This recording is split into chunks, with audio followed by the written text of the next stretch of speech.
திராவிட முன்னேற்ற கழகம் வந்து ஒரு வாரிசு அரசியல் பண்றாங்க. அவங்க வாரிசு மட்டும்தான் அடுத்த தலைவராக முடியும். ஒரு சாதாரண கடைநிலை தொண்டன் தலைவரே ஆக முடியாது. ராமதாஸுக்கும் அன்புமணி ராமதாஸுக்கும் நடக்கிற கோல்டு வார் தான். அதாவது யாருமே விட்டு கொடுக்குற இடத்துலயும் இல்ல, விட்டு கொடுக்க போறதும் இல்லைன்னு துரை வைகோவையும் மிஞ்சி மல்லை சத்யா அவர்கள் கட்சியை கைப்பற்றி வருவோம்னு பயப்படுறாரு வைகோ அவர்கள். இதைத்தான் அன்னைக்கு கலைஞரும் பண்ணாரு. டிஎம்கேல இருந்து இவரை தூக்குனதுக்காக 9 பேரு தற்கொலை பண்ணிட்டாங்க பாருங்க. அந்த உயிரையாவது மதிச்சு கட்சியை காப்பாத்துங்க. துரை வைகோக்குள்ள எந்த அனுபவம் கிடையாது, ஒரு குறைஞ்சபட்ச மூளையும் கிடையாது. ஸோ அவரை தயவு செஞ்சு அவர் ரிமூவ் பண்ணிட்டு மல்லை சத்யாவில உள்ள வச்சு அந்த கட்சியை கரெக்டான கூட்டணியில போய் ஒரு 4 சீட்டாவது வாங்கி ஜெயிக்கிறதுக்கான வழியை பார்க்கணும். உதயநிதி மாதிரியான இப்ப அரசியலுக்கு வந்த ஆட்கள் பண்ணனா கூட பரவாயில்ல. அன்புமணி எல்லாம் கிட்டத்தட்ட 20, 25, 30 வருஷமா அரசியல்ல பயணிக்கிறாரு. எம்பியா இருந்திருக்காரு. எத்தனையோ பெரிய பெரிய இடங்களை பார்த்திருக்காரு. அவருக்கு ஒரு இடம் உண்டு தமிழக அரசியல்ல. ஆனா அவர் இந்த மாதிரியான ஒரு மிகப்பெரிய பிளண்டர் பண்றது.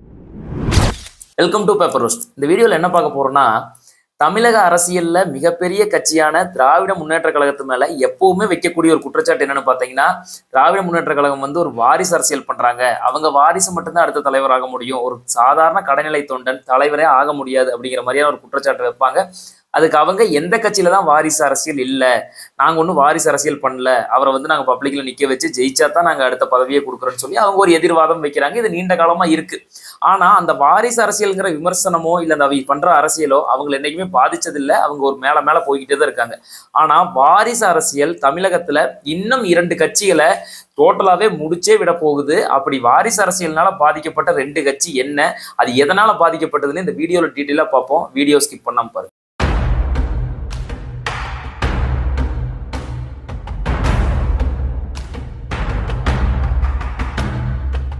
அப்படி வாரிசு அரசியல்னால இல்ல வாரிசுனால அழிய போற கட்சி எதுன்னு பாத்தீங்கன்னா பாட்டாளி மக்கள் கட்சி தான். அதாவது ராமதாஸ் அவர்களால் 89ல் ஆரம்பிக்கப்பட்டு, அதாவது தனிச்சு நின்று போட்டியிட்டு பெருசா இது பண்ணலனாலும் மிகப்பெரிய, அதாவது வன்னியர்கள் தான் அவங்களுடைய பேசு. ஸோ தமிழ்நாட்டில் வன்னியர்கள் தான் அதிகம், 2 கோடி பேர்.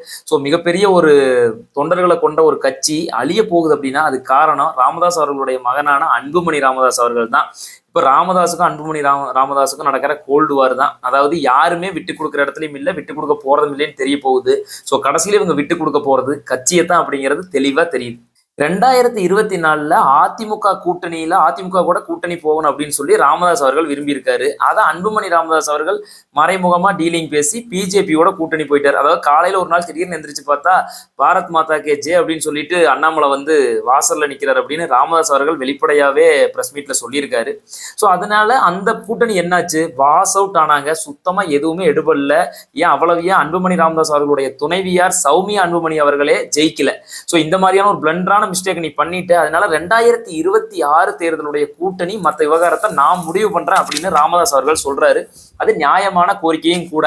ஆனா அதுக்கு கூட மனசு இல்ல அன்புமணி ராமதாஸ் அவர்களுக்கு. இது ஒரு பிரச்சனை. இன்னொரு முக்கியமான பிரச்சனை என்னன்னா, ராமதாஸ் அவர்களுடைய மகள்வழி பேரனான முகுந்தன் அவர்களை கட்சியில இணைச்சது, அவரை தொடர்ந்து பொறுப்புகள் கொடுக்க ஆரம்பிச்சது அன்புமணிக்கு பிடிக்கல. ஏன்னா வாரிசு, இவரே வாரிசு தான், ஆனா இன்னொரு வாரிசு வர்றதை ஒருத்தர் விரும்ப மாட்டாங்கல்ல. ஸோ இந்த மாதிரியான பல காரணங்களால பப்ளிக்ல ராமதாஸ் அவர்களும் அன்புமணி ராமதாஸ் அவர்களும் அடிச்சுக்கிறது ரொம்ப நம்மளுக்கு பார்க்கறதுக்கு சோகமாகவும் இருக்கு, வேடிக்கையாகவும் இருக்கு. இது நிச்சயமா பாமகவை அழிவை நோக்கி கொண்டு போங்கிறதுல எந்த டவுட்டும் இல்லை. இது வேற ஒரு சின்ன பையன் உதயநிதி மாதிரியான இப்ப அரசியலுக்கு வந்த ஆட்கள் பண்ணனா கூட பரவாயில்ல. அன்புமணி எல்லாம் கிட்டத்தட்ட 20, 25, 30 வருஷமா அரசியல்ல பயணிக்கிறாரு. எம்பியா இருந்திருக்காரு. எத்தனையோ பெரிய பெரிய இடங்களை பார்த்திருக்காரு. அவருக்கு ஒரு இடம் உண்டு தமிழக அரசியல்ல. ஆனா அவர் இந்த மாதிரியான ஒரு மிகப்பெரிய பிளண்டர் பண்றது நிச்சயமா பிஎம்கேவுக்கு, அதாவது பாட்டாளி மக்கள் கட்சிக்கு எந்த விதத்திலையும் கை கொடுக்காது. சரி, இந்த பிஎம்கே மேட்ரு எல்லாத்துக்கும் தெரிஞ்ச மேட்ரு தான். இப்போ அது கரண்ட்லி வேற போய்கிட்டு இருக்கு. அது வந்து வாரிசுனால அழிய போகுது அப்படிங்கிறீங்க. அது கரெக்டு தான். வாரிசு அரசியல்னால அழிய போற ஒரு கட்சி. இன்னொரு கட்சி என்ன அப்படின்னு கேட்குறீங்களா? அது வேற எதுவும் இல்லை. எங்கடா அந்த கட்சி இருந்தது அழியறக்குன்னு கூட ஒரு சிலர் கேள்வி கேட்கலாம். அதுவும் நியாயமான கேள்விதான்.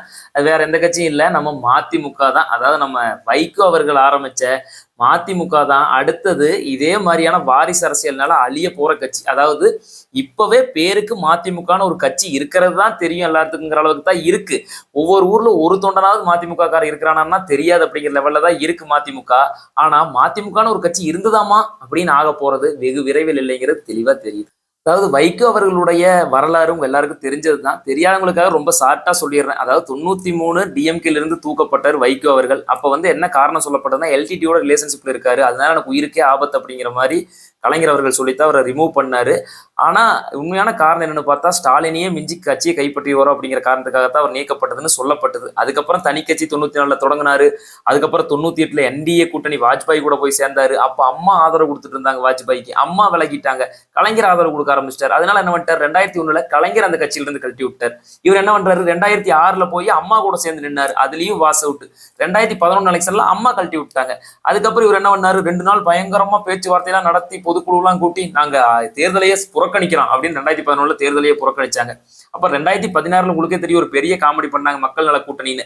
அந்த காமெடி பண்ணி எதுவுமே ஜெயிக்கல, வாஸ் அவுட் ஆனதுக்கு அப்புறம் 2021 எங்கிருந்து வெளியே போனாரோ அங்கேயே வந்து டிஎம்கே கூடவே சேர்ந்துகிட்டாரு வைகோ அவர்கள். இதுதான் அவருடைய ஒரு மானங்கெட்ட வரலாறு. இதுல 2018 அதாவது கட்சி ஆரம்பிச்சு 25 வருஷம் கழிச்சுதான் துரை வைகோ அவர்கள் கட்சிக்குள்ளேயே வர்றாரு. இந்த மீட்டிங், இந்த பப்ளிக் இதுக்குள்ளேயே வர்றாரு.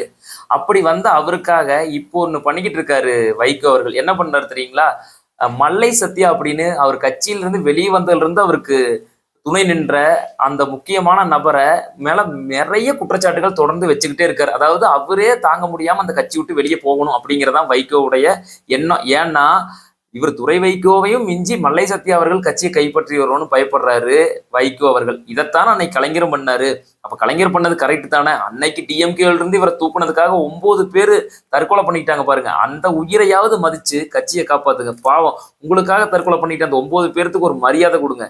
ஆக மொத்தத்துல பாட்டாளி மக்கள் கட்சியாகட்டும் இல்ல மதிமுகவாகட்டும் ரெண்டுமே தமிழக அரசியல்ல மிகப்பெரிய ஒரு ரோல் பிளே பண்ணுதான்னா கண்டிப்பா கிடையாது. பட் இருந்தாலும் இது ரெண்டுக்குமே ஒரு ஒரு கொஞ்சம் பர்சன்டேஜ் ஆஃப் ஓட்டுமே இது தெரிஞ்ச நோன் பார்ட்டிஸ்ல இந்த 2 கட்சியுமே இருக்குங்கிற மாதிரியான முக்கியமான கட்சிகள். அதை தாண்டி ராமதாஸ் வைகோ 2 பேருமே ரொம்ப நோன் லீடர்ஸ். தமிழ்நாடு லீடர்ஸ் 10 பேர் டாப் 10 போட்டா கண்டிப்பா இவங்க 2 பேர் வரக்கூடிய லீடர்ஸ். இவங்க 2 பேருக்கு மேல உள்ள அக்கறையில தான் சொல்றோம். இதையவே தொடர்ந்து இவங்க 2 பேரும் பண்ணாங்கன்னா இந்த கட்சியே அழிஞ்சு போயிடும். அதனால தயவு செஞ்சு இந்த சைடு பிஎம்கேல ராமதாசும் அன்புமணியும் ஒரு பேச்சுவார்த்தைக்கு வந்து ஒரு முடிவு பண்ணி கட்சியை வழி நடத்தணும். அதே மாதிரி இந்த பக்கம் வைகோ அவர்கள், துரை வைகோக்குள்ள எந்த அனுபவம் கிடையாது, ஒரு குறைஞ்சபட்ச மூளையும் கிடையாது. ஸோ அவரை தயவு செஞ்சு அவர் ரிமூவ் பண்ணிட்டு மல்லை சத்யாவையெல்லாம் உள்ள வச்சு அந்த கட்சியை கரெக்டான கூட்டணியில போய் ஒரு 4 சீட்டாவது வாங்கி ஜெயிக்கிறதுக்கான வழியை பார்க்கணுங்கிறதா இந்த வீடியோ பண்ணதுக்கான நோக்கம். சரி, ஓகே. இந்த 2 கட்சியும் என்ன முடிவெடுக்க போகுது, இது 2 பேர் ஆறு கூட கூட்டணி போக போறாங்க, எவ்வளவு சீட்ஸ் வாங்க போறாங்க, எவ்வளவு ஜெயிக்க போறாங்க அப்படிங்கிறதெல்லாம் கமெண்ட்ஸ்ல சொல்லுங்க, தெரிஞ்சுக்கிறேன். அதே மாதிரி நான் பேசுறது ஏதாவது மாற்று கருத்து இருந்தாலோ இல்ல உடன்பட்டாலோ அதையும் கமெண்ட்ஸ்ல சொல்லுங்க, தெரிஞ்சுக்கிறேன். மறக்காம வீடியோ லைக் பண்ணிருங்க, உங்க ஃப்ரெண்ட்ஸ்க்குலாம் ஷேர் பண்ணிருங்க. மறக்காம சேனலை சப்ஸ்கிரைப் பண்ணிருங்க. இன்னொரு வீடியோவில் சந்திப்போம். நன்றி.